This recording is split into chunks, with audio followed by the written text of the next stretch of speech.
Cherchons maintenant à donner une valeur numérique à ce rapport AM sur MB.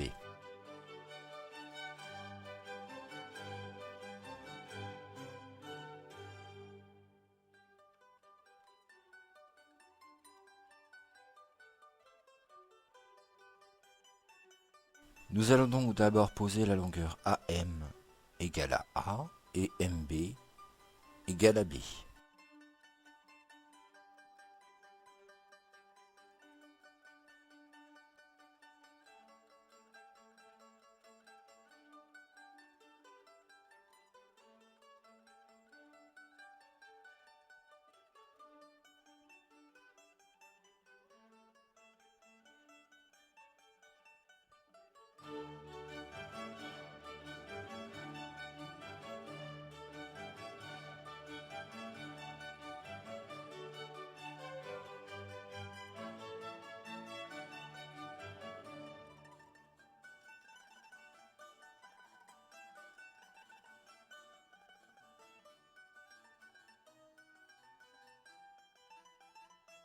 Si on pose le rapport cherché A sur B égale à X, on a alors B sur A qui est égal à 1 sur X.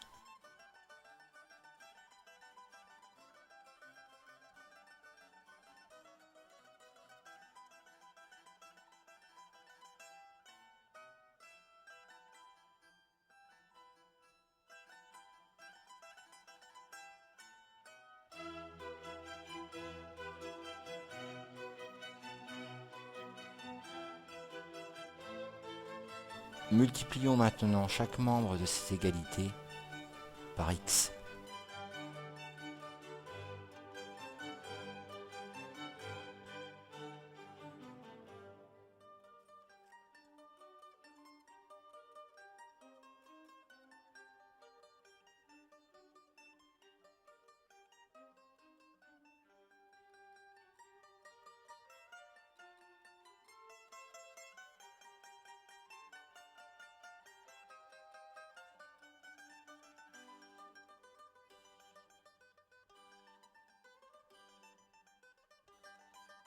On tombe sur une équation du second degré qu'on ne peut pas résoudre au collège. Il faudra attendre le lycée pour cela.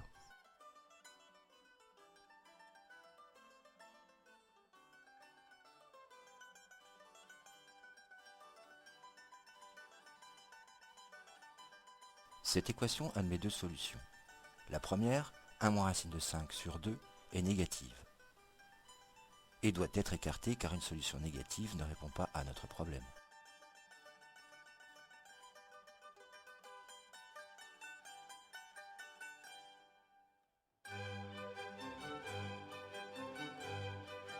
La seconde, 1 plus racine de 5 sur 2, est positive. Ce nombre correspond à la proportion dorée entre deux longueurs. Pour nommer ce nombre, on utilise la lettre grecque phi, en hommage au sculpteur grec Phidias, qui décora le Parthénon. Une valeur approchée de ce nombre au millième près est 1,618.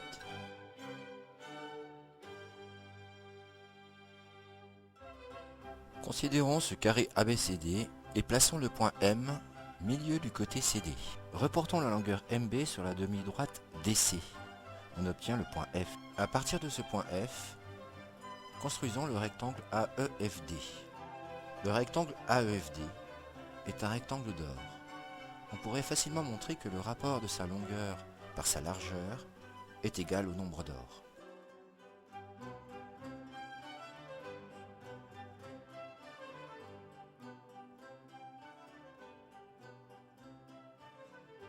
À partir du rectangle d'or AFED, construisons le carré de côté CE. On obtient un rectangle BFGH qui est aussi un rectangle d'or. Le rectangle AFED est donc un agrandissement du rectangle BFGH. Et vous savez dans quel rapport? Le nombre d'or. On peut continuer le processus. On obtient à chaque fois un nouveau rectangle d'or.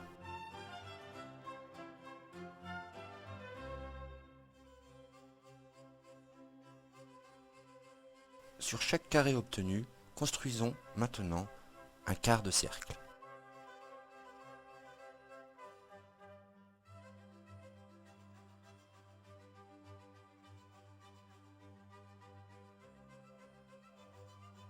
On obtient une spirale qu'on appelle la spirale d'or.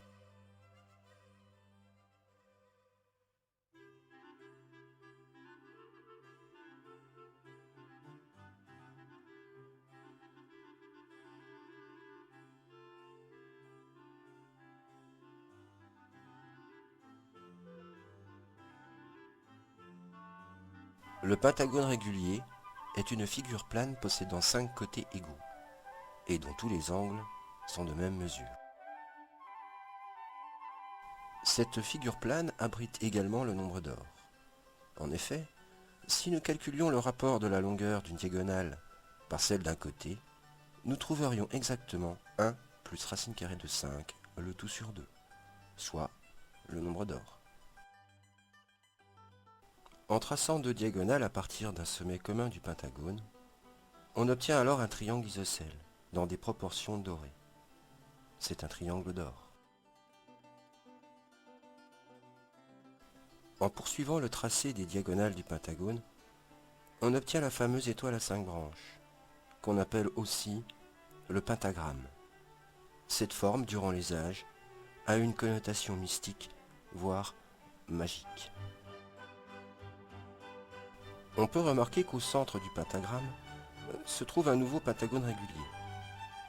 Le pentagone de départ est donc un agrandissement de ce pentagone central. Et vous savez dans quel rapport?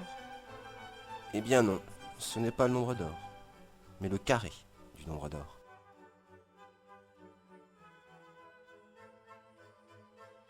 En dimension 3, il existe plusieurs polyèdres dans lesquels le nombre d'or intervient. Intéressons-nous seulement aux solides de Platon. Les solides de Platon, du nom du philosophe et mathématicien grec du IVe siècle avant Jésus-Christ, sont au nombre de 5. Ce sont des solides dont toutes les faces sont des polygones réguliers et qui sont inscriptibles dans une sphère. Le premier de ces solides est le tétraèdre régulier. C'est une pyramide dont les faces sont 4 triangles équilatéraux. Le second est le cube, que tout le monde connaît. Le troisième est l'octaèdre. Il est composé de 8 faces qui sont toutes des triangles équilatéraux. Le quatrième est le dodécaèdre, qui est un solide comportant 12 faces pentagonales. Et enfin, l'icosaèdre, qui lui possède 20 faces, qui sont des triangles équilatéraux.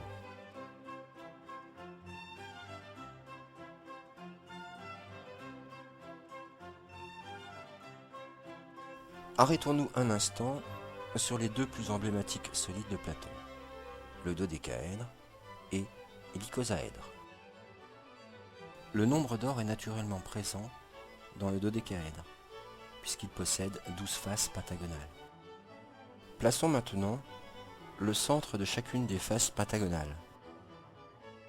Par tous ces centres, on peut tracer 3 rectangles 2 à 2 orthogonaux. Ces 3 rectangles sont 3 rectangles d'or.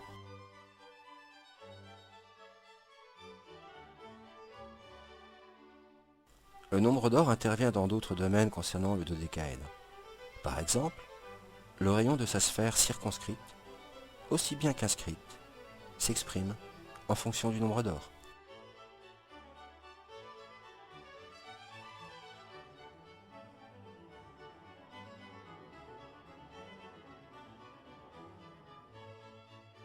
Reprenons maintenant nos 3 rectangles d'or orthogonaux 2 à 2 et joignons par un segment chaque sommet des rectangles avec les sommets les plus proches. Nous obtenons alors l'icosaèdre régulier. Le nombre d'or intervient dans la construction même de l'icosaèdre.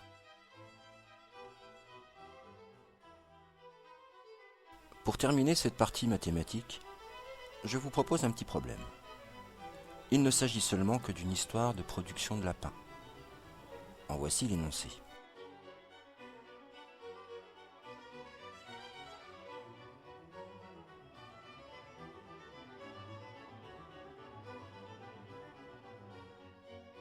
Ce problème a été énoncé en 1202 par un mathématicien italien connu sous le nom de Léonard de Pise, mais qui se faisait appeler Fibonacci. Bien entendu, ce problème impose quelques hypothèses. Les lapins ne meurent jamais, et de plus, ils ne donnent naissance qu'à un couple mâle-femelle.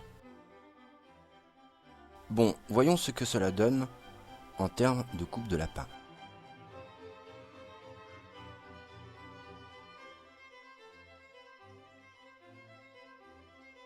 Après un mois, notre couple devient productif. Après 2 mois, le couple de départ a donc engendré un nouveau couple de bébés. Après 3 mois, le couple de départ est toujours productif, et donc a engendré un nouveau couple de bébés. Alors que le couple de bébés précédent ne sera productif que le prochain mois.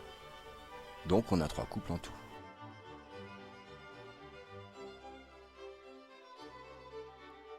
Après le 4e mois, nous avons 2 couples qui ont produit 2 couples de bébés, et un couple adulte encore improductif. Donc, nous avons en tout 5 couples.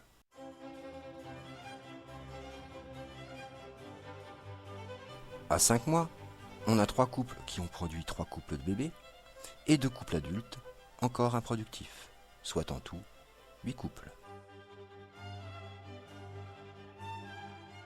En continuant dans la même logique de production, on obtient pour le 6e mois 8 couples adultes et 5 couples bébés, soit 13 couples en tout. Et pour le 7e mois, 21 couples en tout, composés de 13 adultes et de 8 couples de bébés. On arrive enfin au 8e mois, où il y a 21 couples adultes et 13 couples de bébés, soit en tout 34 couples de lapins. Très bien. Mais dressons maintenant la liste du nombre de couples à l'issue de chaque mois. Donc au 1er mois, 1 couple, au 2e, 2 couples, au 3e, 3 couples, le 4e, 5 couples, jusqu'au 8e mois, 34 couples. Ne voyez-vous pas une certaine logique dans la composition de cette suite de nombres ?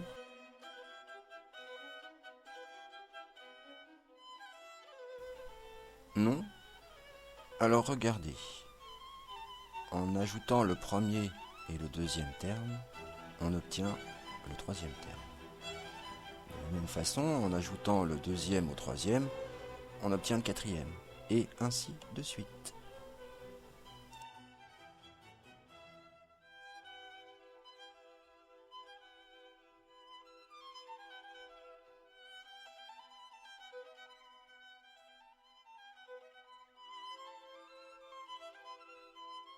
Cette suite de nombres s'appelle la suite de Fibonacci. Chaque terme est obtenu par la somme de ses 2 prédécesseurs. C'est bien joli tout ça, mais où est le rapport avec le nombre d'or ? Reprenons les premiers termes de notre suite de Fibonacci. Et divisons chaque terme par son prédécesseur.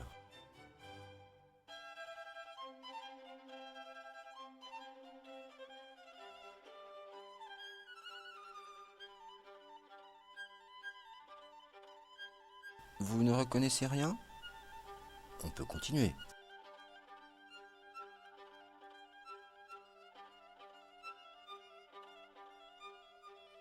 Plus on s'éloigne dans les termes de la suite de Fibonacci, plus le quotient du terme par son prédécesseur se rapproche inexorablement du nombre d'or. Étonnant, non ?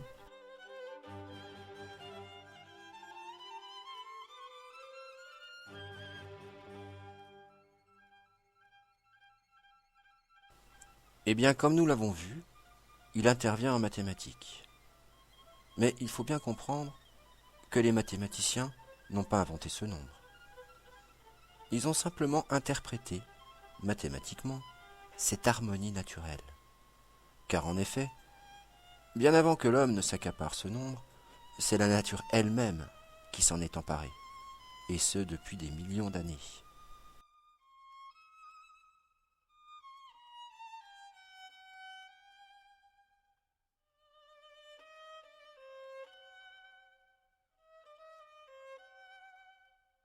Commençons par l'infiniment grand.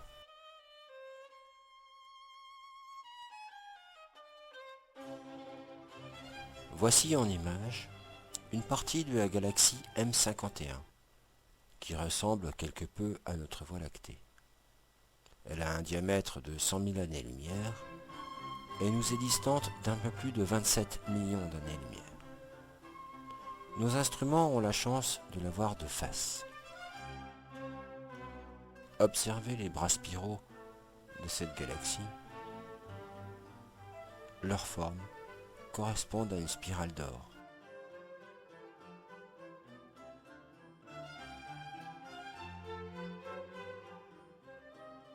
Revenons maintenant sur Terre.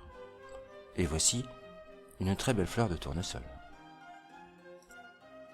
Observez la disposition des graines de cette fleur.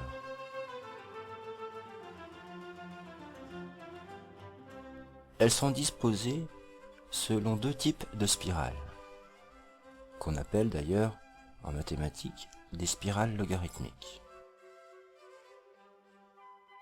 Les unes sont orientées dans un sens qu'on dira horaire. Pour cette fleur, il y a 21 spirales dans ce sens. Les autres sont orientées dans un sens anti-horaire. Ici, il y en a 34.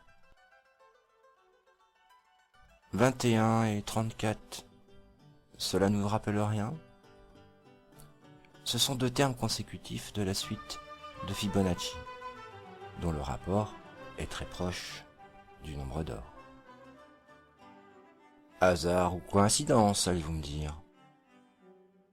Le problème, c'est qu'en fonction de la taille de la fleur, on obtient différents nombres de spirales. Pour de petites fleurs, on a 13 et 21 spirales. Pour celle-ci, 21 et 34 spirales. Pour des fleurs plus importantes, on peut obtenir 34 et 55 spirales. Et on a même, pour des fleurs vraiment importantes, compté jusqu'à 55 et 89 spirales.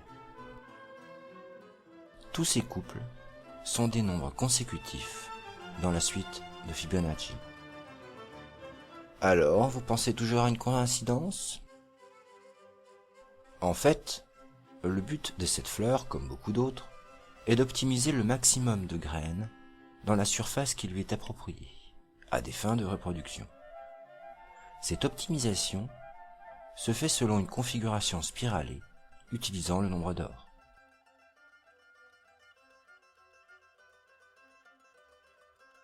Il existe bien d'autres végétaux qui utilisent ces configurations spiralées, faisant intervenir le nombre d'or.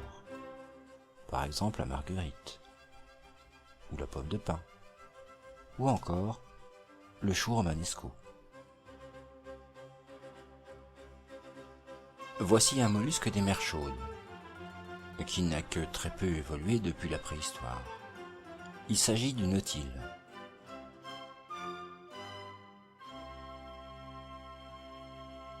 Mais quel est le rapport de ce mollusque avec le nombre d'or? Voici une vue en coupe de sa coquille. Elle est conçue selon une spirale d'or. Beaucoup moins réjouissant, mais tout aussi étonnant, le nombre d'or est présent dans les micro-organismes tels les virus. En effet, les virus ont des structures très ordonnées, et la plupart ont des formes icosaédriques. Voici par exemple une représentation d'un adénovirus, responsable de pathologies telles que pharyngite, pneumonie ou conjonctivite. Sa forme est donc un icosaèdre. Or, on a vu que la construction même de l'icosaèdre reposait sur le nombre d'or.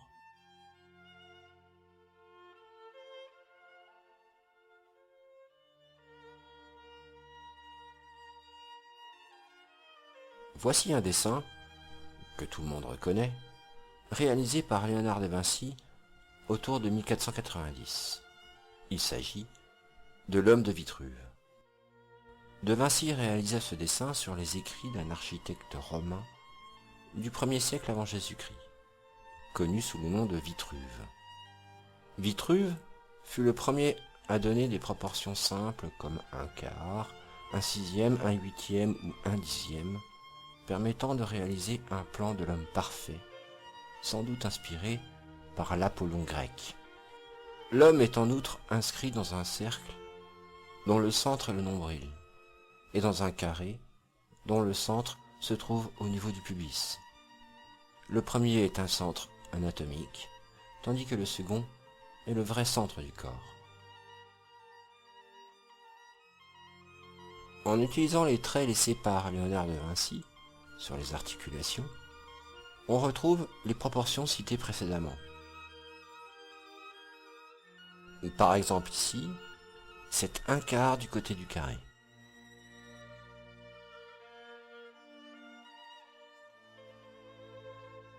Ici, un huitième. Maintenant, un dixième. Et enfin, un sixième.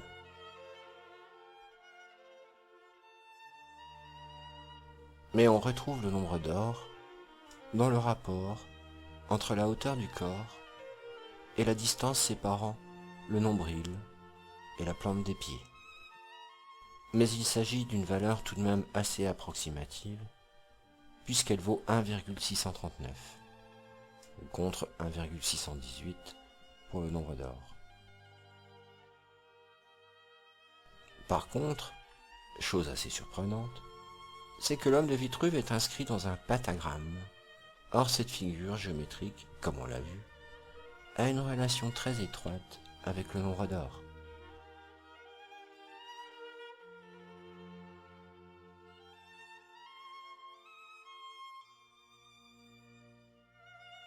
Voici maintenant un embryon humain.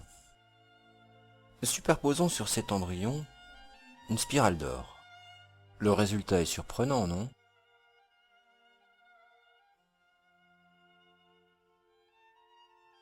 On retrouve également le nombre d'or au plus profond de notre être. Je veux nommer la molécule d'ADN. L'ADN est formé d'une double hélice droite composée de sucre et de phosphate. Cette double hélice est reliée par des bases nucléotides, composées elles-mêmes de sucre, de bases azotées et de phosphate. Ces nucléotides sont au nombre de 4. L'adénine, dont le symbole est grand A, la thymine, dont le symbole est T, la guanine, de symbole G, et la cytosine, de symbole C. Mais seuls A et T, d'une part, peuvent être associés ensemble, et G et C, d'autre part. Leur association se fait par des liaisons hydrogènes différentes, 2 pour A et T et 3 pour C et G. On peut voir ici un tour complet d'hélice. Il y a 10 bases nucléotides sur ce tour. C'est dans l'ordre d'apparition de ces bases, qui peut paraître aléatoire, qu'est inscrit notre information génétique. Le nombre d'or apparaît dans la dimension même de cette hélice. Un tour d'hélice mesure 34 angstroms, alors que son diamètre est de 21 angstroms. Un angstrom mesurant 10 puissance moins 10 mètres. 21 et 34 sont deux termes consécutifs de la suite de Fibonacci. D'autre part, les bases sont disposées sur l'hélice tous les 36 degrés.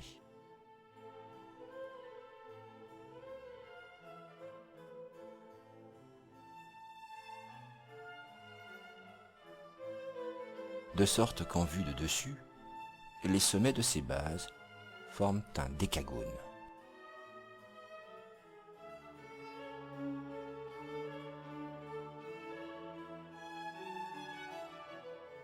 Mais un décagone s'obtient à partir du pentagone, qui est la figure plane emblématique du nombre d'or.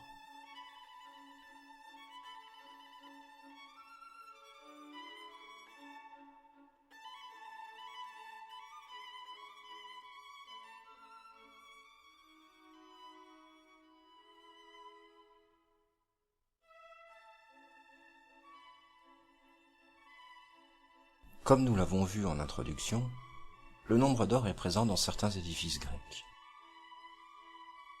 La question qu'on est en droit de se poser est de savoir s'ils ont sciemment utilisé l'aspect mathématique de ce nombre, dans leur proportion architecturale.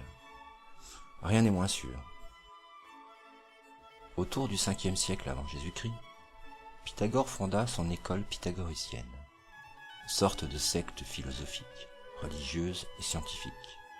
Il plaçait le nombre au centre de toute chose, mais il ne connaissait que les nombres rationnels positifs. C'est tout de même à cette époque, et par des considérations géométriques, que certains pythagoriciens découvrent que des nombres ne pouvaient être rationnels. Ils sont incommensurables. Cela provoqua une grave crise et un chaos philosophique. Le nombre d'or est un nombre irrationnel. Pourquoi alors utiliser un tel nombre, qui d'un point de vue philosophique est une pure ignominie, dans des constructions de monuments?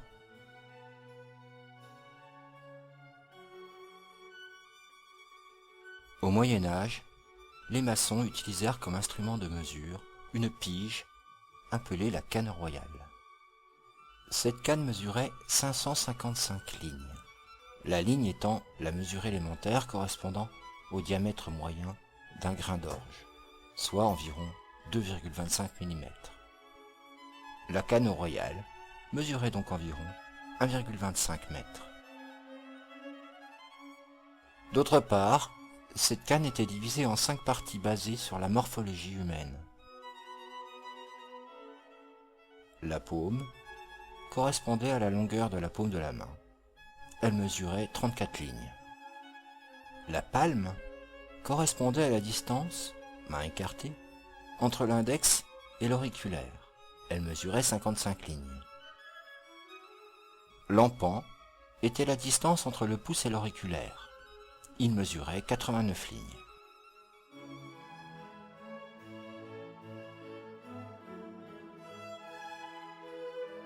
La coudée correspondait, elle, à la distance séparant le coude de l'extrémité de la main. Elle mesurait 233 lignes.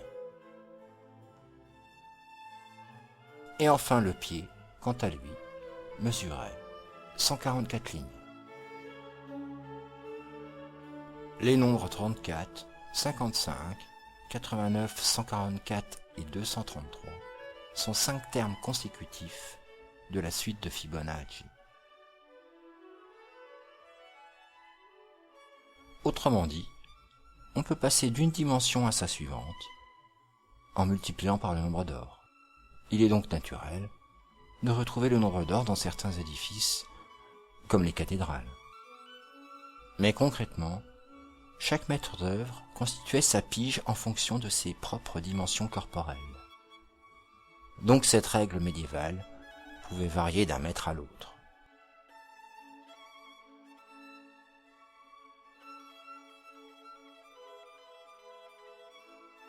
Voici une cathédrale que tout le monde connaît, c'est Notre-Dame de Paris.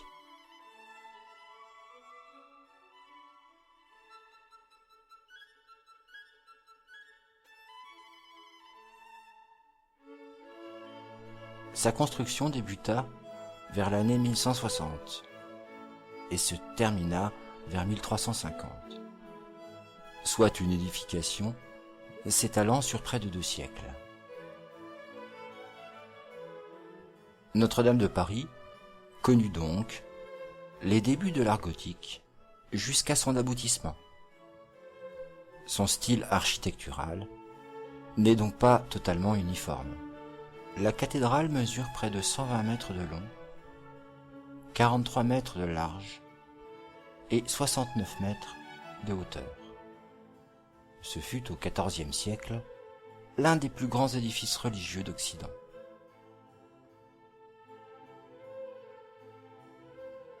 Intéressons-nous plus particulièrement à la façade ouest de Notre-Dame de Paris.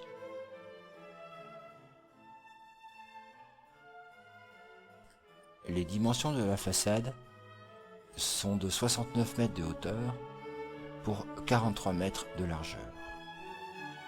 Or, le rapport 69 divisé par 43, qui vaut environ 1,6, est proche du nombre d'or, si bien que la façade peut s'inscrire dans un rectangle ayant des proportions dorées.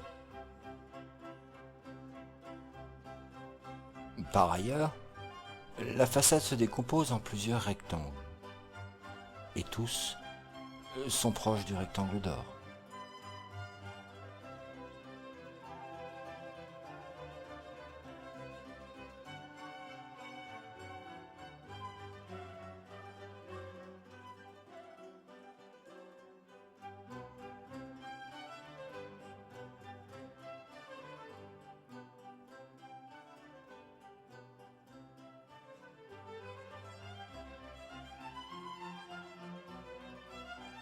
Mais ce n'est pas fini. Voici un segment partagé en extrême et moyenne raison, c'est-à-dire respectant les proportions dorées. On peut alors voir clairement que la plupart des éléments de la façade sont construits selon des proportions respectant la section dorée.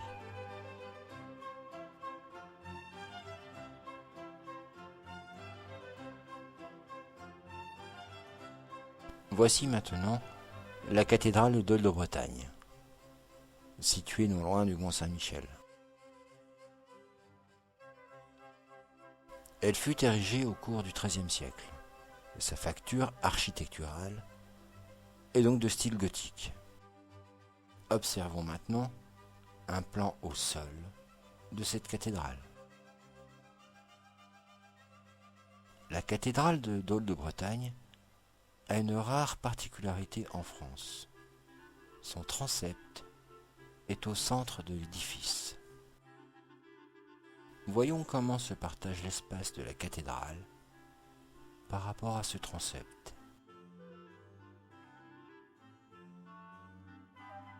La nef et le chœur de la cathédrale sont inscrits dans deux rectangles d'or de même dimension.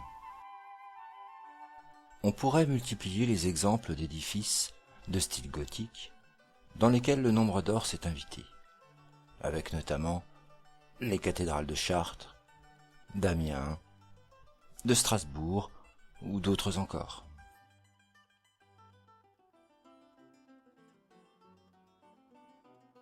En ce qui concerne l'architecture, la Renaissance est une période sombre pour le nombre d'or. Peu d'œuvres l'utilisent, sans doute en réaction à la période précédente qu'est l'art gothique, où le nombre d'or est flamboyant. Il existe cependant en France un cas atypique et même unique d'architecture dans laquelle le nombre d'or est omniprésent. Il s'agit du château de Maulnes, situé dans l'Yonne, et plus précisément dans le Tonnerrois. Sa construction s'étala de 1566 à 1573. Elle est donc d'époque Renaissance. Mais son architecture austère n'a cependant que très peu de choses à voir avec des châteaux de la même époque tels que Chambord ou Hazel-Rideau. Contrairement au château précédent, il ne s'agissait que d'une demeure de chasse. Sa particularité, sa forme. Le château de Maulnes a la forme d'un pentagone régulier, dont chaque côté mesure un peu plus de 17 mètres. Or, le pentagone, comme on l'a déjà vu, est étroitement lié au nombre d'or.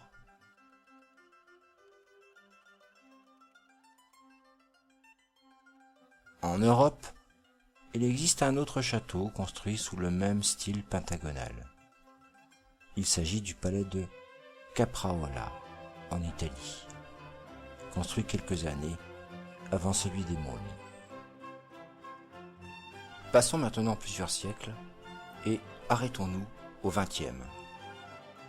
Voici Charles-Édouard Jeanneret-Gris, plus connu sous le nom de Le Corbusier.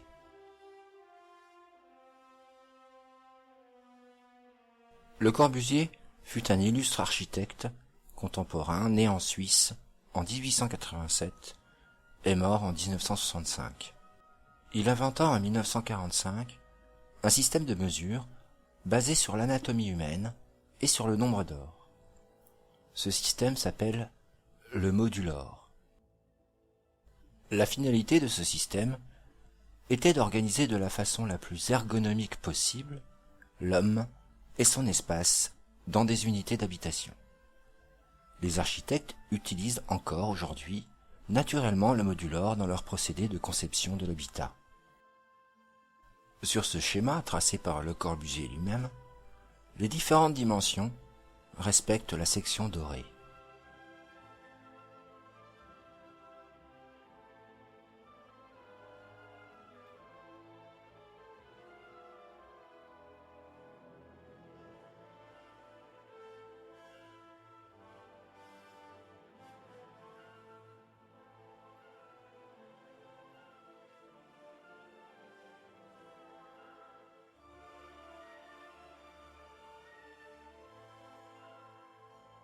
Sur celui-ci, il étudie différentes positions. Par exemple, 43 cm correspond à la hauteur d'une chaise. 86 cm, c'est la hauteur d'un plan de cuisine. 113 cm, celle d'un bar. 226, celui du plafond. Les rapports, 226 par 140, 140 par 86, 183 par 113, 113 par 70, 43 par 27 et 70 par 43 sont tous très proches du nombre d'or.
Vous venez d'écouter la fugue numéro 11 en fa majeur de Jean-Sébastien Bach. Jean-Sébastien Bach fut un compositeur de génie, né en Allemagne en 1685 et mort en 1750. Sa musique appartient au style baroque, style qui utilise l'art du contrepoint, c'est-à-dire que les mélodies s'enlacent et s'enchevêtrent. Bach, en fervent croyant, il était luthérien, consacra la première partie de sa vie à la musique sacrée, puis s'intéressa ensuite à une musique plus profane. Il poussa le style baroque dans ses derniers retranchements, si bien qu'à son époque, il fut un artiste incompris. Sa musique était souvent trop compliquée à jouer. Par sa personne, ce style atteignit son paroxysme. Il fut alors délaissé, puisqu'il n'y avait plus rien à inventer. Ce n'est qu'au XIXe siècle qu'on s'y intéressa à nouveau. Mais quel est le rapport de cette fugue avec le nombre d'or? La fugue numéro 11 comporte 72 mesures. Les oreilles les plus affûtées ont pu remarquer un changement de rythme et de tonalité dans ce morceau. Ces changements interviennent à partir de la 45e mesure, si bien que la partition est divisée en deux parties, l'une de 45 mesures et l'autre de 27 mesures.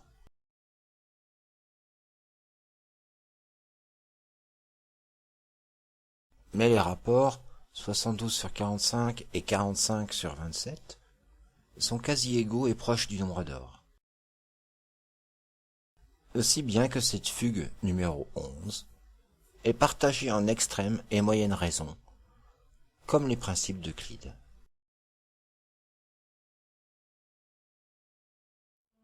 Voici un compositeur qui nous est beaucoup plus contemporain, puisqu'il est du XXe siècle. Il s'agit de Béla Bartók.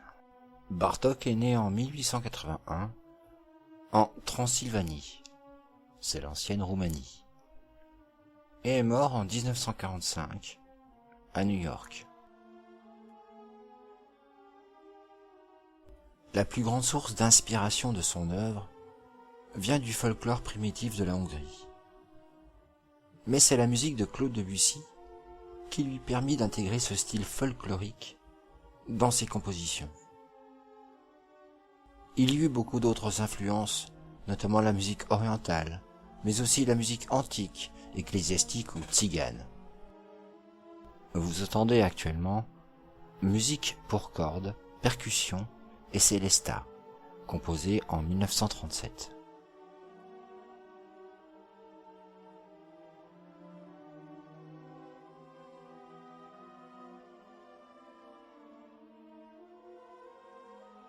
Cette pièce, comme le montre cette courbe des fréquences, est composée de 4 mouvements.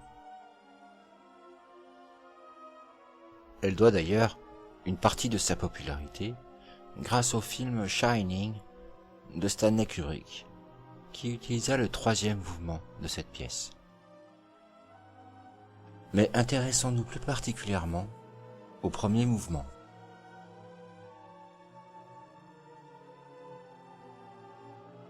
On peut voir sur cette courbe de fréquence que ce premier mouvement possède un point culminant.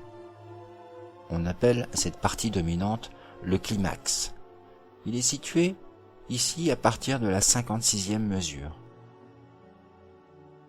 Ce premier mouvement, qui possède en tout 88 mesures, est donc partagé en une partie ascendante jusqu'au climax de 55 mesures, puis d'une partie descendante de 33 mesures. Or, les rapports 88 sur 55 et 55 sur 33 sont proches du nombre d'or, de sorte que l'ensemble de ce premier mouvement est partagé en extrême et moyenne raison. Mais Bartók poussa beaucoup plus loin les proportions des différentes parties dans ce mouvement.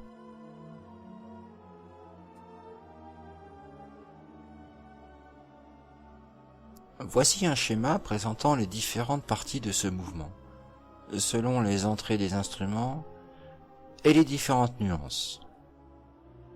Chaque proportion n'est jamais très éloignée du nombre d'or. Il n'y a aucune mention écrite sur l'utilisation du nombre d'or dans cette pièce, de la part de Bartók.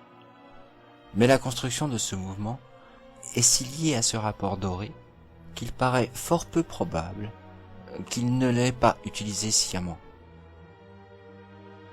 On pourrait citer bien d'autres compositeurs pour lesquels leurs œuvres sont intimement liées au nombre d'or.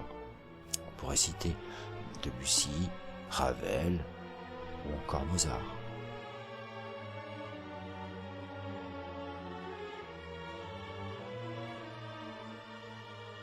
On rencontre également le nombre d'or dans certains instruments de musique. Voici un violon Stradivarius. Ces instruments furent conçus par le luthier de génie Antonio Stradivari.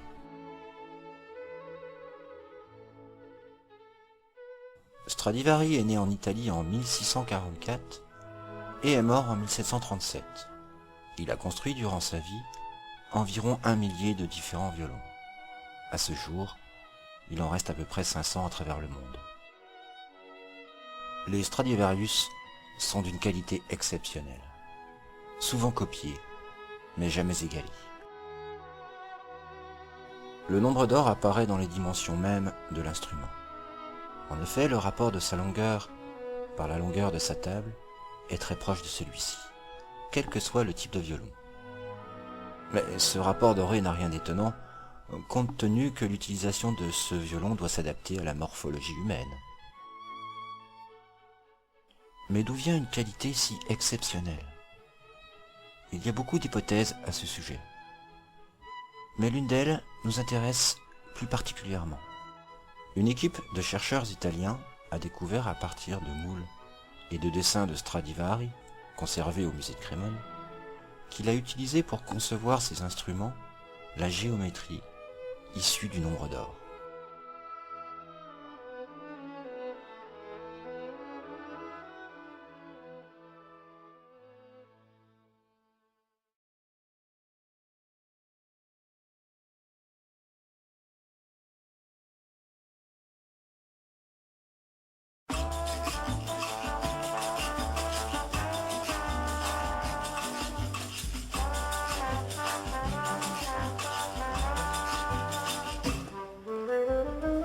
Que j'aime voir, chère indolente, de ton corps si beau,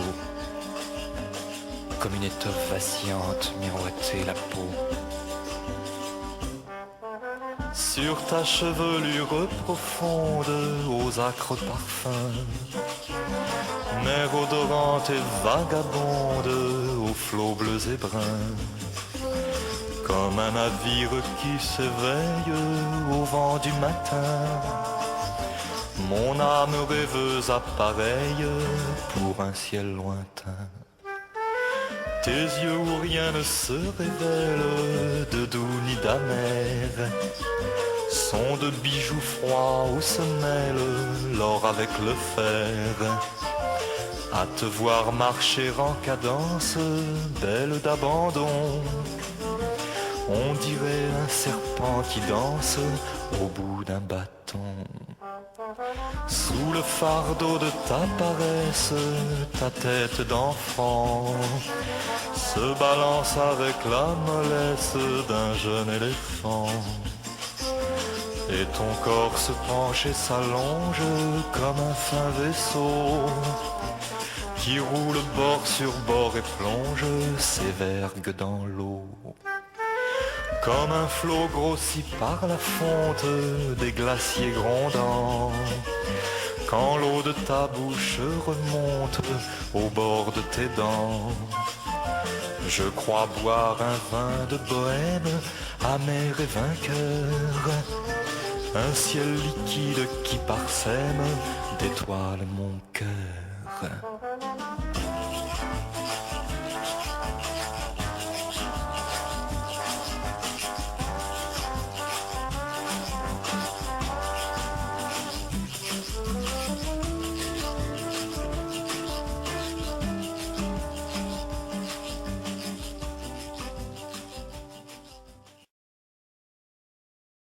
venez d'écouter Le Serpent qui danse de Charles Baudelaire, interprété par Serge Gainsbourg.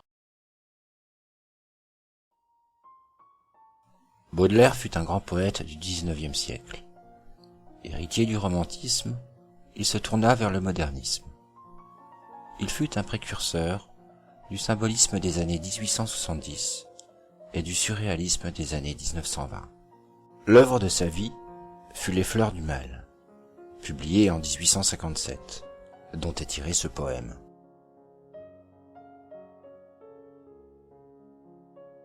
La dualité du titre, fleur associée avec le mal, se retrouve dans l'ensemble des poèmes du recueil, dont la première section s'appelle d'ailleurs Spleen et Idéal. Baudelaire a tout au long de sa vie un sentiment partagé entre le bien et le mal, le désir et la frustration, la beauté et la laideur. Mais revenons au poème Le Serpent qui danse. Nous n'allons pas en faire une analyse détaillée, nous en laisserons le soin au professeur de français. Disons simplement que celui-ci a pour source d'inspiration une femme à la peau mate, qui fut la maîtresse de Baudelaire, connue sous le nom de Jeanne Duval.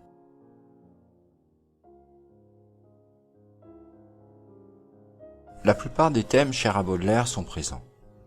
La chevelure, le parfum, le voyage. On retrouve à plusieurs reprises cette dualité intrinsèque aux fleurs du mal dans ce poème. Âcre parfum, de doux nid d'amer, bijoux froids, l'or avec le fer, amer et vainqueur. La possession physique de l'être aimé n'est pas la possession de son âme, et Baudelaire souffrait de cet antagonisme. Ce qui est marquant dans ce poème, c'est sa musicalité. N'avez-vous pas entendu l'ondulation nonchalante du serpent, exacerbée par la voix et la musique de Serge Gainsbourg? L'alternance des rimes masculines et féminines y contribue, mais aussi la versification. En effet, chaque quatrain est une alternance de vers à 8 pieds et 5 pieds. Or, le rapport de 8 par 5 est quasi égal au nombre d'or, si bien que celui-ci participe à l'harmonie musicale de ce poème.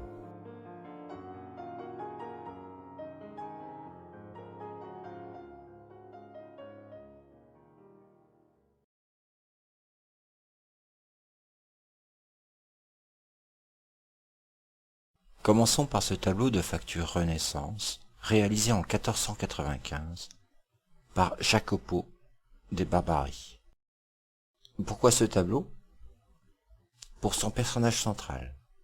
Il s'agit de Luca Pacioli. Pacioli est né en 1445 et est mort en 1514. Moine franciscain, théologien, il enseigna les mathématiques dans plusieurs villes italiennes. Il publia en 1494 une véritable encyclopédie, traité d'arithmétique, de géométrie, de proportion et de proportionnalité. Mais c'est en 1509 que fut imprimé un manuscrit nommé La Divine Proportion, dont une grande partie est consacrée au nombre d'or, suivi d'un bref traité d'architecture et d'exercices portant sur les polyèdres. Pour Luca Pacioli, la divine proportion a des caractéristiques qui concordent avec les attributs qui appartiennent à Dieu.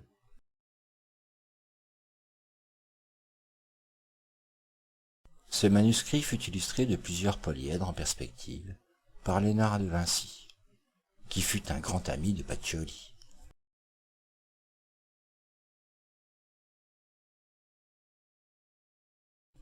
Examinons maintenant différents éléments du tableau, et commençons par le polyèdre qu'observe Pacioli, qui a sans doute été d'ailleurs ajouté par De Vinci, car il fut l'un des seuls peintres de la Renaissance à réaliser une telle prouesse. Il porte d'ailleurs un nom assez barbare. C'est un rhombicuoctaèdre. C'est un polyèdre semi-régulier possédant 18 carrés et 8 triangles équilatéraux. C'est un solide connu d'Archimède au IIIe siècle avant Jésus-Christ. Il fait partie de la famille des polyèdres archimédiens. L'allusion à Archimède est d'ailleurs assez claire, puisque le solide est à moitié rempli de liquide. Poursuivons avec le livre ouvert devant Pacioli. Il s'agit de sa traduction italienne du livre Les éléments d'Euclide. De sa main droite, il illustre d'ailleurs l'un des théorèmes d'Euclide qu'on peut citer. Le carré du côté d'un triangle équilatéral est égal au triple du carré du rayon de son cercle circonscrit. Toujours sur le livre ouvert, on peut remarquer la position particulière de la main gauche. L'ouverture de sa main donne le partage en extrême et moyenne raison du livre d'Euclide. Belle allusion au nombre d'or et à Euclide.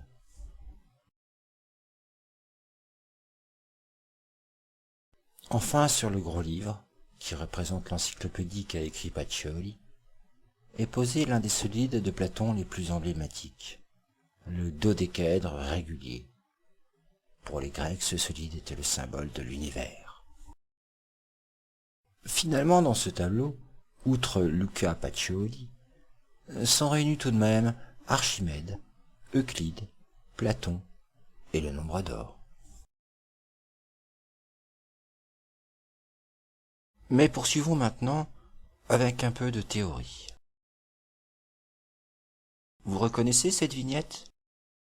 Elle est tirée d'un album de Tintin, Le Sceptre d'Ottokar. Quand vous regardez cette vignette, où se pose naturellement votre œil? Eh oui, sur la montre. Mais par quel artifice Hergé a-t-il réussi à faire en sorte que notre regard se focalise sur cette montre?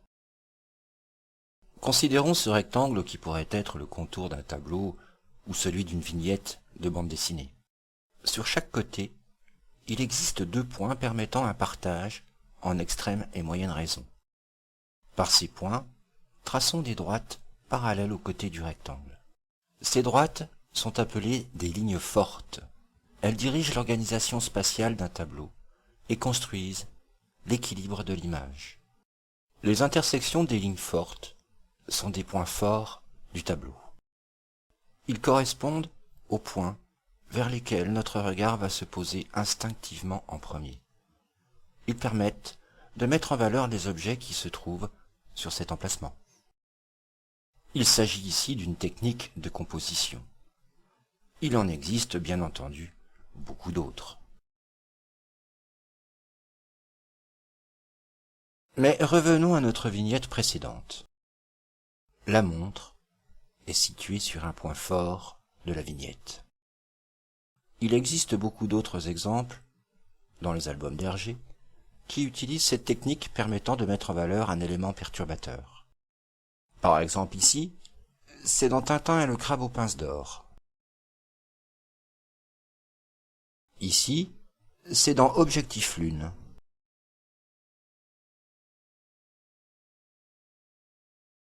Cette vignette est tirée quant à elle de l'album Le secret de la licorne. La scène est séparée en 2 parties distinctes.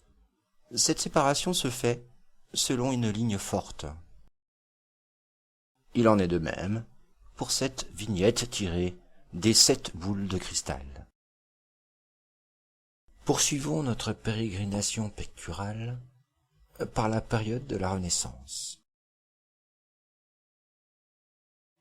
Le courant Renaissance couvre une période de près de 2 siècles, durant lesquels la peinture s'exprime différemment selon la région, l'école picturale et le contexte sociopolitique. On peut diviser ce mouvement en 3 périodes.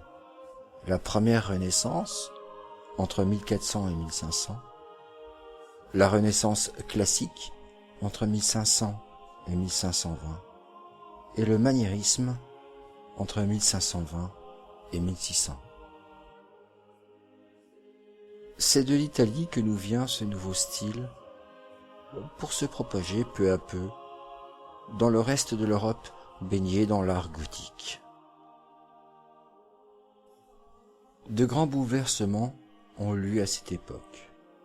La naissance de la philosophie humaniste amène de plus en plus l'homme au centre des préoccupations, au détriment de la figure divine qui occupait une place centrale. Mais cela ne signifie pas pour autant que l'artiste s'éloigna de la foi catholique, bien au contraire. Mais celle-ci n'a plus forcément une place primordiale au sein de l'œuvre. L'invention de l'imprimerie, par Gutenberg, en 1440, est un vecteur incontestable du savoir. Et la découverte de l'Amérique en 1492 dévoile un monde beaucoup plus vaste que ce que l'on ne croyait. Concernant la peinture, deux traits fondamentaux soulignent ce mouvement. D'une part, dans la composition même de l'œuvre, il s'agit de l'invention de la perspective. Après plusieurs tentatives a été mis en place un système mathématique précis portant le nom abscon de perspective monofocale centralisée. Et celle-ci est basée sur une géométrie rigoureuse, utilisant notamment le théorème de Thalès. Disons pour simplifier qu'il s'agit d'une perspective avec point de fuite, mais celui-ci se trouvant derrière le tableau. Mais il existe d'autres mises en perspective qui utilisent des dégradés de tons colorés chaud-froid, ainsi qu'un effet vaporeux, donnant une perspective atmosphérique à une œuvre. Le deuxième trait fondamental concernant ce style est le retour à l'Antiquité. Les artistes recherchent l'idéal de la beauté à travers cette époque, comme peut l'attester l'homme de Vitruve de Léonard de Vinci. Il s'entremêle alors dans les œuvres des artistes des scènes païennes et d'autres de la religion chrétienne. Continuons maintenant par une étude plus approfondie de certaines œuvres. Commençons par l'un des plus célèbres tableaux au monde, la Joconde de Léonard de Vinci, œuvre qui fut peinte autour des années 1505. On appelle aussi cette œuvre le portrait de Mona Lisa, qui fut sans doute l'épouse de Francesco del Giocondo, d'où en français le nom de Joconde. Elle est visible au musée du Louvre, si toutefois l'affluence quotidienne vous permet de la voir. Mais regardons de plus près la composition de ce tableau, et partageons-le d'abord en deux lignes fortes verticales obéissant au nombre d'or.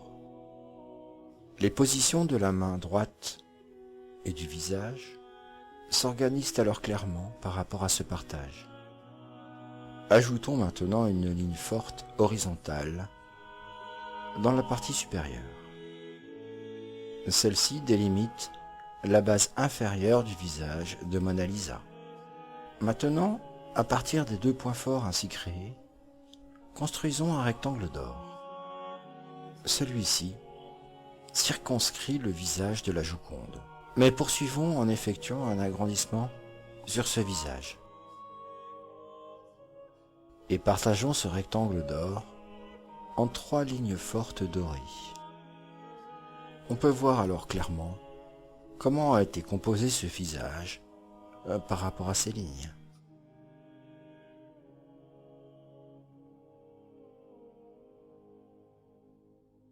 Voici maintenant une œuvre de Diego Velázquez, peintre espagnol né à Séville en 1599 et mort à Madrid en 1660. Cette œuvre est l'Adoration des mages, peinte en 1519, alors que Velázquez n'a qu'à peine 20 ans. Les personnages de cette œuvre, les rois mages, Marie, Joseph et l'enfant Jésus, sont en fait des portraits issus de sa famille. Mais où se pose votre œil en regardant ce tableau? Sur l'enfant Jésus, évidemment. C'est le personnage le plus éclatant de lumière au sein de cette composition. Mais ce n'est pas la seule raison. Partageons ce tableau selon deux lignes fortes basées sur le nombre d'or. Le visage de Jésus est situé à l'intersection de ces deux lignes, c'est-à-dire sur un point fort. Traçons maintenant une deuxième ligne forte verticale. Celle-ci révèle une partie de la composition de ce tableau. Les rois mages, ainsi que le page, se situent à gauche de cette deuxième droite, alors que Marie, Joseph et l'enfant sont à droite de la première.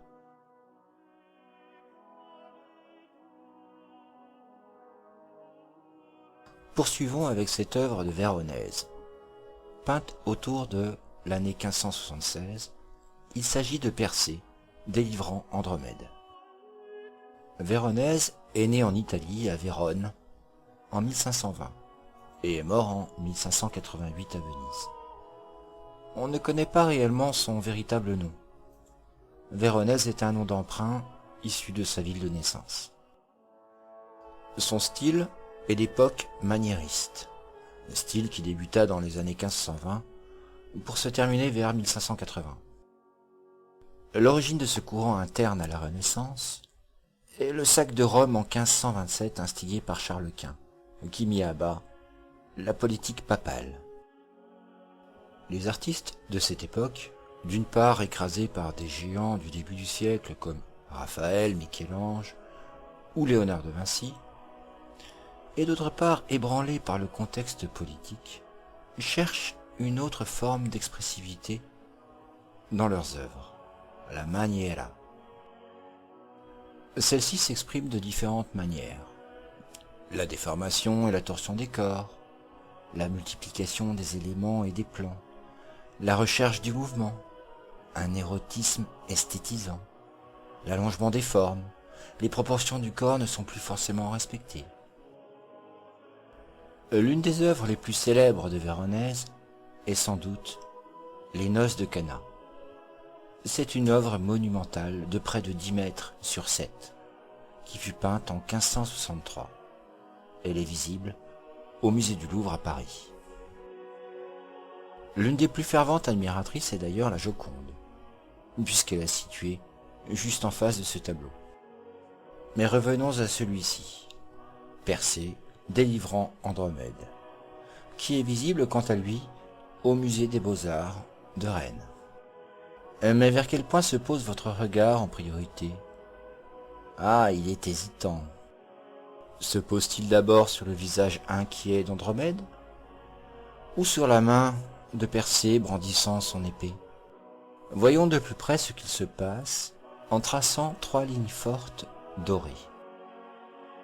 Eh oui, aussi bien la main de Persée que le visage d'Andromède se trouvent sur un point fort doré, d'où l'hésitation de départ. Dans un deuxième temps, votre regard suit celui des deux protagonistes pour se focaliser sur celui du monstre marin. Mais n'avez-vous pas remarqué que le mouvement des corps d'Andromède et de Persée sont situés sur une ligne particulière? Ils sont disposés selon un cercle dont le centre est le point focal de leur regard, c'est-à-dire la gueule du monstre.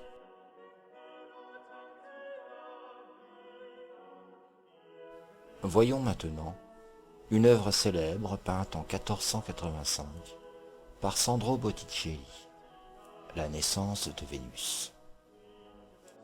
Botticelli est né à Florence en 1445 et est mort dans cette même ville en 1510. Ses œuvres s'inscrivent dans le mouvement de la première Renaissance. Il commence sa vie artistique par l'orfèvrerie, domaine qui influencera par la suite son style pictural, notamment dans la façon ciselée de dessiner des formes.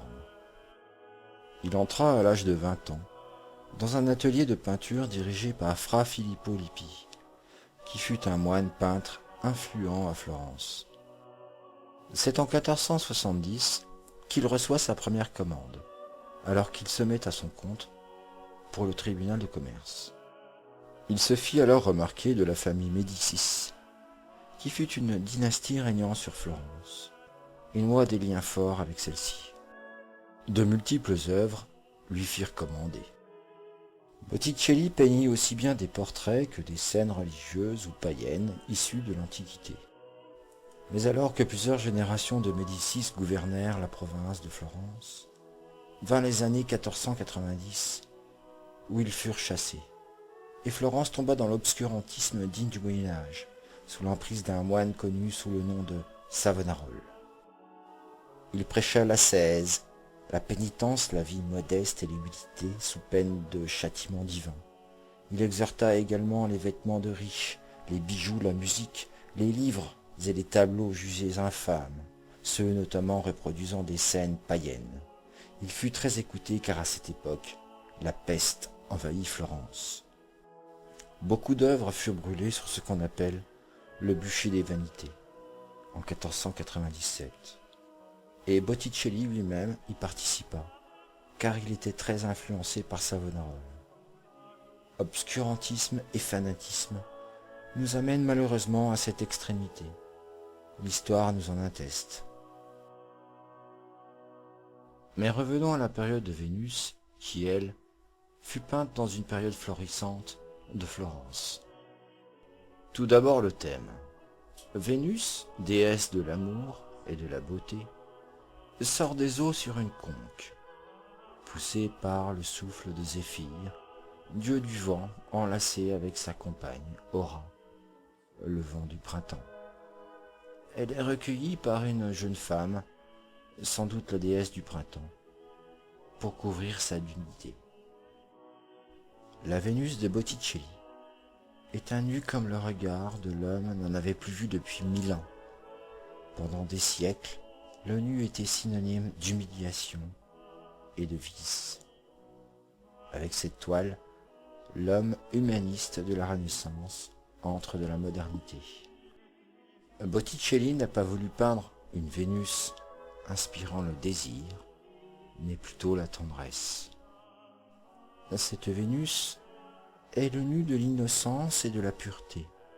Son corps, qui ne respecte pas les canons esthétiques de la beauté à cette époque, est gracile et fragile aussi. Sa posture dans un déséquilibre improbable en témoigne. Elle est pudique et cache ses attributs.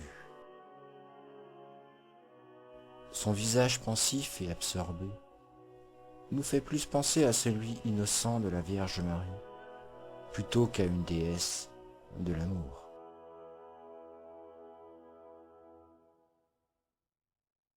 Mais voyons de plus près la composition de ce tableau. Tout d'abord, contrairement à ses confrères, chez Botticelli, la perspective est quasi absente dans cette œuvre. Aucune ligne de fuite n'est apparente, et très peu de dégradés dans les contrastes des couleurs ne viennent donner l'illusion de la profondeur. Ensuite, le trait marquant dans cette œuvre est le mouvement et l'agitation. Prenons d'abord les corps entrelacés de Zéphyr et Aura, traduisant un certain érotisme. Ensuite, la chevelure de Vénus, poussée par le vent. Et enfin la déesse du printemps, portant une cape balayée par ce même vent, ainsi que sa robe épousant ses formes, marquant une certaine sensualité. Enfin, alors que ses contemporains, pour rendre les figures vivantes, masquent leurs contours, Botticelli, lui, les cisèle comme des gravures. Son passé d'orfèvre y est sans doute pour beaucoup.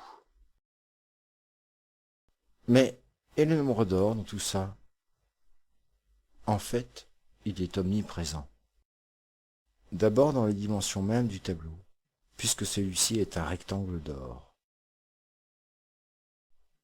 Partageons maintenant les longueurs de ce tableau en extrême et moyenne raison. Nous obtenons alors deux rectangles d'or, celui de gauche contenant Zéphyr et Aura, et celui de droite contenant la déesse du printemps. En traçant les diagonales de ces rectangles d'or, apparaît la disposition des personnages par rapport à celle-ci. Traçons maintenant des cercles de diamètre les côtés de chacun des rectangles d'or. Les corps de Zéphyr, d'Hora et de Vénus d'une part, et de la déesse du printemps et de Vénus d'autre part, sont inscrits dans chacun des cercles. Mais poursuivons encore sur le rectangle central contenant Vénus. Traçons une ligne forte dorée. Son corps s'aligne parfaitement sur celle-ci. Plaçons maintenant une ligne horizontale partageant en extrême et moyenne raison la largeur du tableau. Elle définit la ligne d'horizon. Pour terminer, cette ligne d'horizon définit un nouveau rectangle d'or contenant la partie inférieure du corps de Vénus.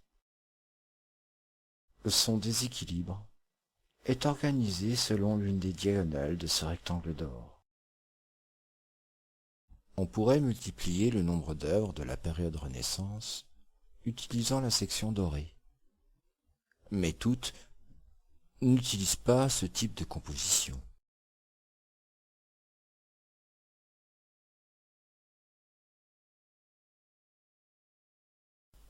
Voici par exemple l'une des œuvres les plus mystérieuses de l'histoire de l'art, qui a donné lieu à de multiples interprétations.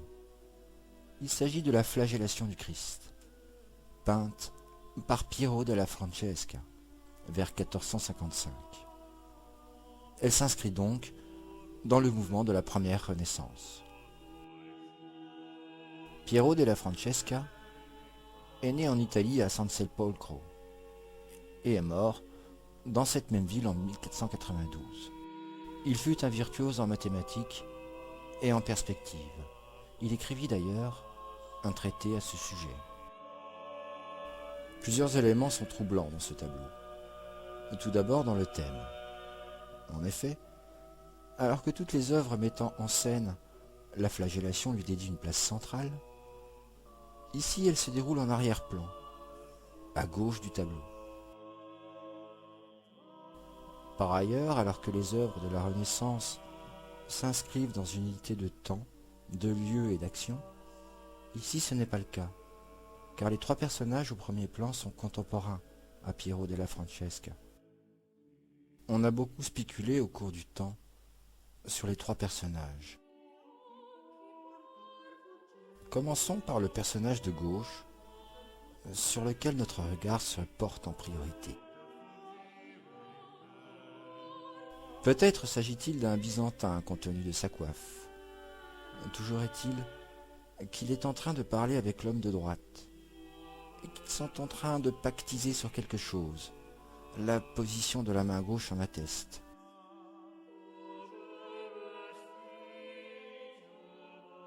L'homme de droite, lui, est attentif à la discussion. C'est un notable, compte tenu de sa robe, de son écharpe rouge et de sa posture. Cette scène respire la conspiration. Comme Ponce Pilate, Hérode et le peuple d'Israël ont conspiré contre le Messie. Quant au personnage central, il est jeune, son regard est absent et son visage est très pâle. Il a les pieds nus. Sa posture rappelle celle du Christ, attendant sa flagellation. Ce jeune homme n'attend-il pas le même destin tragique que celui du Christ? Un autre point intéressant est la lumière de ce tableau. Compte tenu de l'ombre portée de la loggia, des personnages en avant-plan et des bâtiments situés sur la droite, celle-ci provient de la gauche. Mais le soleil n'est pas encore à son zénith. On peut même évaluer la date précise, car la flagellation a eu lieu un 25 mars, un peu avant midi, ce qui situe le sud à gauche du tableau et le nord à droite. Mais d'où provient l'éclairage illuminant une partie du plafond de la loggia, ainsi que les bourreaux et le Christ? Le sens de celui-ci et de la droite vers la gauche. Il ne peut donc s'agir de la lumière du soleil. Cette reconstitution en 3 dimensions nous montre clairement que la seule lumière du jour ne permet pas d'éclairer la scène de la flagellation. Celle-ci reste dans la pénombre, compte tenu de l'architecture du bâtiment. Piero della Francesca a voulu illuminer cette scène avec une lumière vive, tranchante et directionnelle, donnant des ombres nettes au plafond. Ce type d'éclairage ressemble à celui d'un projecteur de notre époque, qui, évidemment, n'existait pas à la sienne. Il ne peut s'agir que d'une lumière divine, éclairant cette scène, relatant l'une des passions du Christ. Mais voyons maintenant la façon dont a été composé ce tableau. Tout d'abord, le nombre d'or est-il présent? La réponse est oui, mais de façon très anecdotique. Si on partage en extrême et moyenne raison la longueur du tableau, le personnage byzantin se trouve sur une ligne forte dorée, ce qui explique l'attention première sur lui. Mais encore une fois, l'intérêt de la composition ne porte pas sur le nombre d'or, elle est ailleurs. Quand on observe cette œuvre, il apparaît clairement un carré sur la gauche. Construisons donc un carré dont le côté est égal à la largeur du tableau. Celui-ci circonscrit la loggia. Le premier personnage de droite et l'un de ses sommets correspond exactement avec la limite sur le tableau de la bande de marbre blanc au sol. Traçons maintenant l'une des diagonales de ce carré. On peut d'abord remarquer que la structure du plafond s'aligne parfaitement avec cette diagonale. Reportons maintenant cette diagonale sur la longueur du tableau. Celle-ci coïncide parfaitement. La longueur du tableau est égale à la diagonale du carré dont le côté est la largeur de celui-ci. Si nous prenons comme unité la largeur du tableau, d'après la propriété de Pythagore, la diagonale est égale à la racine carrée de 2. Le rapport de la longueur sur la largeur est donc égal à la racine carrée de 2.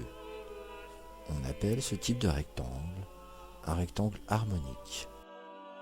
Mais on pourrait lui donner un autre nom, car ses proportions correspondent exactement au format A4 actuel. Finalement, Piero della Francesca est quelque part l'inventeur du format paysage. Il s'agit ici en tout cas d'un joli clin d'œil aux mathématiques. La racine carrée de 2, comme le nombre d'or, sont des nombres irrationnels qui furent délaissés depuis l'Antiquité. C'est à cette époque qu'ils commencèrent à être domestiqués par les mathématiciens. Traçons maintenant la deuxième diagonale de ce carré. Le centre de celui-ci est situé au niveau du visage du Christ. La loggia elle-même est inscrite dans un carré qui est une réduction du précédent. Quant au centre du tableau, défini par les diagonales de celui-ci, il met en évidence la main du bourreau. En ce qui concerne les lignes de fuite de la perspective, elles convergent vers un point de fuite situé très bas, ce qui fait d'ailleurs une autre particularité de ce tableau. Car en effet, alors que la plupart des œuvres de cette époque ont un point de fuite hors champ et placé selon une ligne médiane par rapport au tableau, celui-ci est situé très bas et dans le tableau. Mais quittons maintenant la Renaissance et enjambons quelques siècles et plusieurs périodes picturales pour aboutir au XIXe.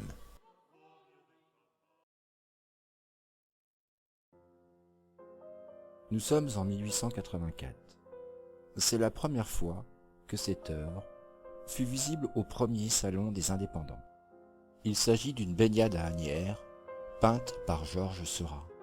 Georges Seurat eut une existence très brève, puisqu'il mourut à 31 ans de diphtérie. Nous sommes à l'époque des peintres impressionnistes. Seurat s'en inspire, mais s'en détache également par sa technique picturale.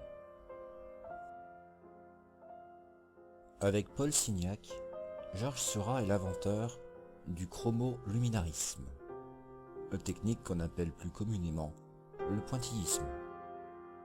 Son œuvre la plus aboutie dans ce domaine est sans doute un dimanche après-midi à l'île de la Grande Jatte. Près de 2 années ont été nécessaires pour peindre cette toile. Mais qu'est-ce que le pointillisme? Cette technique est analogue au principe de quadrichromie des imprimantes actuelles, ou encore de la représentation d'images par nos ordinateurs.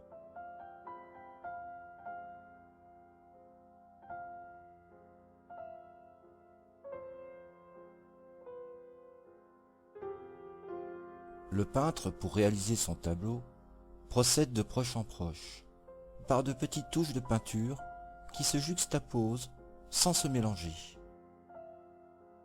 Ce n'est pas alors la palette du peintre qui mélange les couleurs, mais l'œil du spectateur placé à une certaine distance. On peut remarquer qu'une peinture issue de ce principe est beaucoup plus lumineuse que celle issue du mélange des couleurs. Georges Seurat, avant de mettre en pratique cette technique picturale, étudia la physique de la lumière et des couleurs. Celle-ci nous enseigne que lorsque des couleurs sont produites par un mélange de pigments, chaque pigment absorbe un ensemble de fréquences du spectre lumineux. Le mélange renvoie alors l'ensemble des fréquences non absorbées. On dit que les couleurs sont soustractives.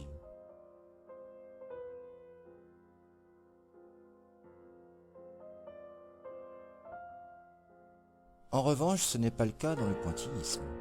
N'étant pas mélangé, l'ensemble des spectres lumineux des pigments est présent. C'est l'œil qui crée les nuances. Cette impression de luminosité est encore accrue quand on juxtapose des pigments dont les couleurs sont complémentaires. Le pointillisme n'a pas perduré dans le temps, car l'élaboration d'un tableau était beaucoup trop laborieuse. Mais ce courant inspira par la suite le fauvisme et le cubisme. Revenons à présent à la baignade à Asnières. Non seulement Georges Seurat était un adepte de la physique, mais aussi de la géométrie et des proportions. Certains personnages de ce tableau sont inscrits dans des rectangles d'or.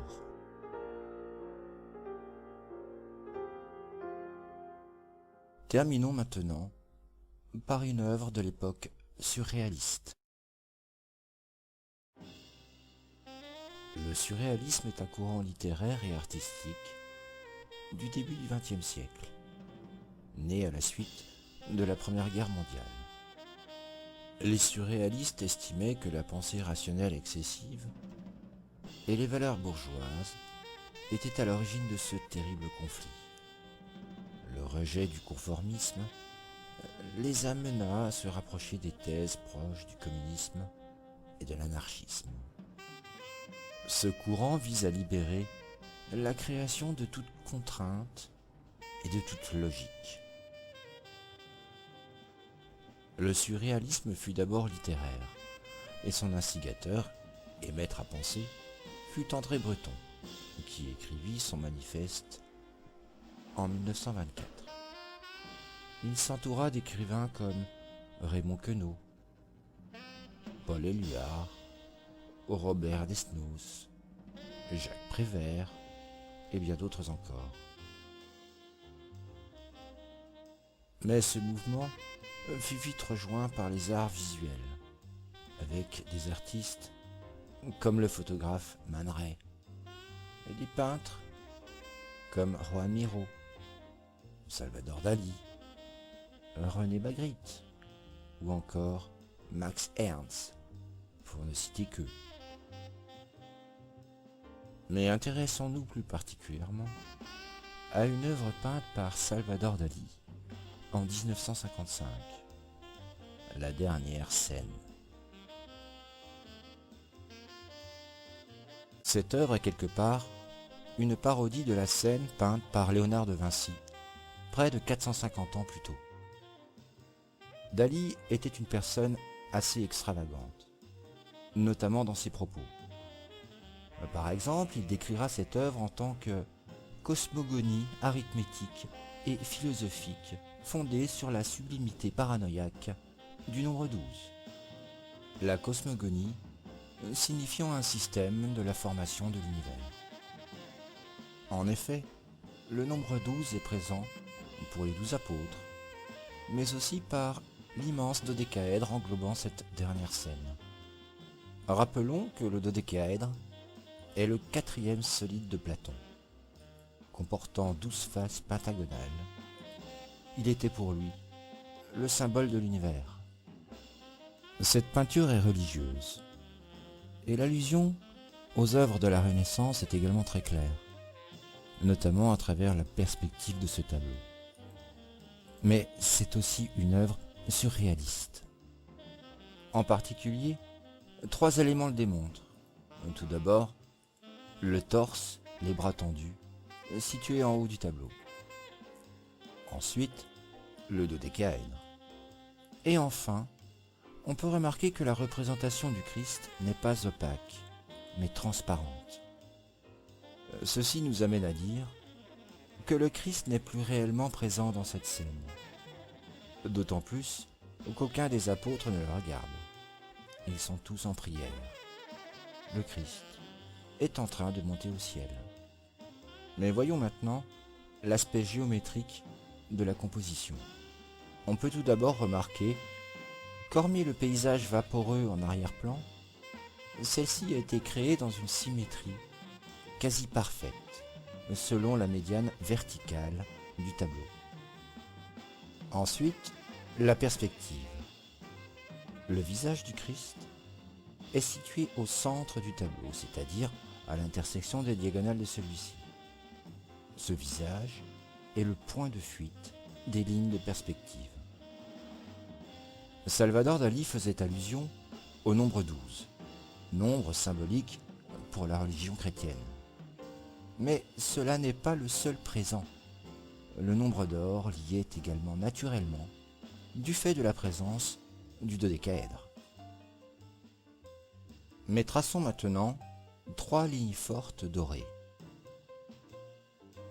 Celles-ci mettent en évidence la position de 2 des disciples par rapport au point fort obtenu.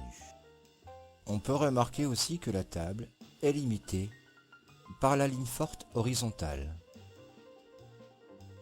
Traçons maintenant le pentagone vu de face du dodécaèdre. 2 des sommets coïncident parfaitement avec la ligne forte dorée horizontale. Sommets qui sont par ailleurs situés sur 2 autres disciples du Christ. Mais poursuivons en traçant à partir de ce pentagone le pentagramme qui lui correspond. L'aspect triangulaire de la disposition des apôtres et du Christ s'explique par rapport à celui-ci. Et le nouveau pentagone obtenu au centre du pentagramme circonscrit le Messie. On peut, à partir de ce dernier pentagone, faire un nouveau pentagramme. Le visage du Christ se trouve à nouveau au centre de celui-ci. Et ces lignes révèlent également le triangle dans lequel il a été peint. Sont réunis finalement dans cette œuvre religiosité, renaissance, surréalisme et mysticisme.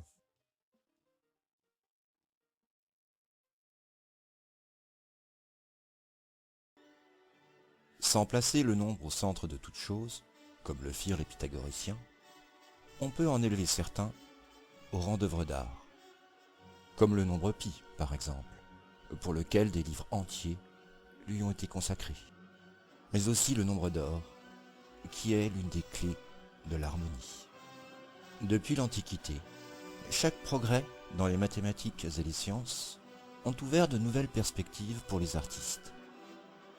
Par exemple, au XIXe et XXe siècle, L'aboutissement de la géométrie non euclidienne, ainsi que la mise en place de la relativité générale par Einstein, ont poussé les artistes à s'affranchir des 3 dimensions usuelles, donnant naissance à des courants comme le cubisme.